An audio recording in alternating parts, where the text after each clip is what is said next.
Chapter 78, Carmelita. Someone is laughing at me. Not with the same voice as that Tonga creep, but with that same tone of cackle. I started sensing it, and then being absolutely certain I was hearing it when I registered where I was after the green portal disappeared, my old home in Barbados. I haven't been back here since I went off at 17 to the police academy. To tell the truth, I don't know why I haven't. My mom and papa have been to Paris to visit me, but I always got them to fly out here rather than me here. I don't know who's doing this, but it would be safe to say Tongia's involved. Show yourself, coward! I shout to the air. Who's ever laughing at me, come out and just face me! Face you? The voice responds. I already did once. The laughing stops, and I see movement from the side of the house. I aim my pistol at him. Hands up now! You wouldn't dare, he snarks. Now he's finally coming more into the light. I gotta say, his voice is faintly familiar, but I can't quite put... I freeze. I end up dropping my pistol in shock and have to scramble to pick it up. I hope my accident doesn't make it jam. It's unmistakable. That's the bandit who broke into my house during the party, grabbed my throat and stole my grandmama's necklace. Back at the scene of the crime, he's even still in the same clothes as that night and doesn't look a day older than I remember, even though it was over 15 years ago. I've never forgotten what he looked like or what he was wearing. Why is this happening? You know, he begins, not caring at all that I have my pistol aimed at him. I'm quite impressed with myself for stealing something so valuable that the thefty would remember me so much. He reaches into his pocket, oblivious to me, who can't seem to form words to stop him. And he takes out the necklace. Even from a distance, I know that symbol anywhere, anytime. It jingles in the breeze like it always did. And you became a cop. I guess that's what takes place in life. You give it here right now, I order. Oh? He dangles it above the ground by the tip of 2 fingers. If you do anything to it, I can feel my grandmama's giggles in my ears. I'll do so much more than zap you. Tempa, I see. He looks at the necklace again. I guess if it makes you chill out for the briefest of seconds. He throws it to me. It slips from my grip when I reach for it, and my heart nearly stops, but I manage to get a proper hold. I eye my long-lost prized possession. It's the absolute same as it always was. I see a dent in the top left even. My grandmama explained it happened on a date, and she was so distracted by her boyfriend she ran into a pole with it on. That story. And all the other ones she's told me on picnics, during our little mischievous pranks on the family, are all returning to me. Isn't that adorbs? The man tots, effectively enough that I have to tear my thoughts away for a minute. Interpol's top field inspector, who commands agents 3 times her size, has taken down some of the most legendary criminals in modern times, is brought to tears by a piece of jewelry I could only get sold for a mere 3 Gs.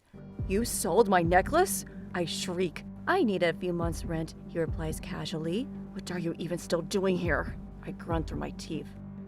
Oh, to do this to you. He takes out some kind of small device with 1 red button and antenna.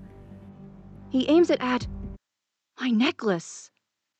I glimpse at it, and in one swoop, it explodes. I have to drop it, and even before it hits the ground, I see the fox symbol is beyond repair and singed. When it hits the ground, for some reason, it goes completely to ash. I can't believe what I just saw.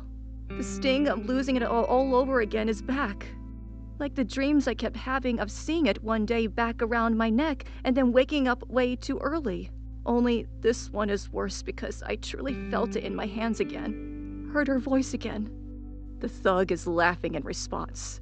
That does it. That absolutely does it. I shoot my shock pistol at him. He manages to dodge it. I try again with more insistent zaps, and he manages to do flips away at the last second before each one. He's surprisingly agile. I wonder if he's truly like that or my fears are telling me he would be. Eventually, I do manage to hit him, but he recovers way too fast, and it was a very tiny shock to the shoulder.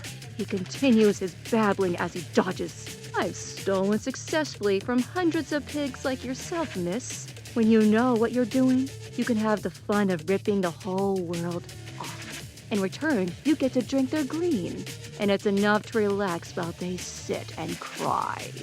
I can't listen to this a second longer. I fire a few more shots, and then my gun jams. I have to look at it over to see what's wrong. The robber takes this chance to come up to me to try and hit back, but the joke's on him. My gun didn't actually jam. I was pretending. I managed to shook him as close up as if I used a taser. This time, he's not laughing as much. After a 5-second zap, I decided to be lenient and pull my weapon away. He crashes to the ground, struggling to pant. When he breathes in, something stops him from taking a proper inhalation. I really don't care.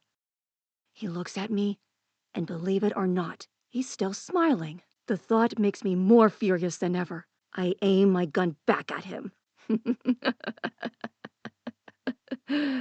That's right. The lowlife laughs. Kill me. Shock me until I'm smoked and fried. Do so because I stole your little necklace. Prioritize that, why don't ya? Prioritize your job rather than your chance at ever finding love. I will, I warn through my teeth. Oh, I have no doubt. You ruthless coppers do what you must to earn a consistent paycheck, to the point of disregarding everyone else around you. You know nothing about me. Not a single thing.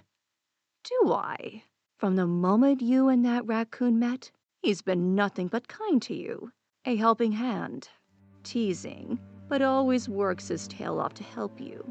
He never did tell you how he saved you in Venice, from the Vince and Eddie gang. How he smiled when he got you your job back, and all you ever cared about is punishing him. That's not true, I say, with a slight choke. Up to you. He'd have been in jail from the first second you laid eyes on him, because he's a thief. It's in his blood. It's who he is. He will never choose who he is over you. When he faked losing his memory, you offered him a second chance, and even then, he sucked himself right back. You could never be with him, and he wouldn't want to anyway. He's never gonna want to live a normal life with a snotty officer like... I can't listen to his words 1 second longer. I knew if I shocked him and gave it into his torment, I'd lose. I guess I have the white flag, though. I shock him at the highest capacity I can, and only when he stops screaming and the only movements he makes seem to be due to the pistol itself do I stop. I catch my breath for a moment, then cry on the ground. I practically limp over to a fallen-over chair. Set it back upright, sit down, and do nothing. I barely have the will to move.